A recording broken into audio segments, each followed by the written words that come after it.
On this day, Prince Charles, Lady Diana divorce. August 28, UPI. On this date in history, in 1922, a New York City realty company paid $100 for the first radio commercial, on station WEAF. In 1955, while visiting family members in Money, Mississippi, 14-year-old Emmett Till, an African-American man from Chicago, was slain for supposedly flirting with a white woman 4 days earlier. His alleged killers were acquitted. In 1963, Martin Luther King Jr. delivered his I Have a Dream speech from the steps of the Lincoln Memorial before more than 200,000 people gathered for a Freedom March in Washington.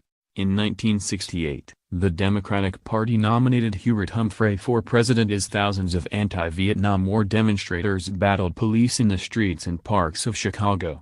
In 1981, John Hinckley Jr. pleaded not guilty to attempting to assassinate President Ronald Reagan on March 30, 1981. The next year he was found not guilty by reason of insanity and was institutionalized for mental health treatment. He was conditionally released in September 2016. In 1986, Soviet spy Jerry Whitworth was sentenced to 365 years in prison and fined $410,000. In 1990, a tornado struck Will County in Illinois, southwest of Chicago, killing at least 27 people and injuring more than 350. In 1996, after 4 years of separation, Prince Charles, heir to the British throne, and his wife, Princess Diana, were formally divorced. In 2005, Hurricane Katrina picked up strength as it roared toward the U.S.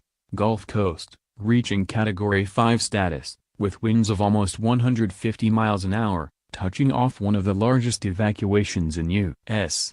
history. In 2008, U.S. Senator John McCain, Republican Arizona, the presumed Republican nominee for president, chose Alaska Gov. Sarah Palin as his vice presidential running mate. In 2011, Tony Tan was elected the 7th president of Singapore after more than 83% of eligible voters cast their ballots. In 2012, delegates at the Republican National Convention in Tampa, Florida, chose Mitt Romney as the party's presidential nominee. In 2013, U.S.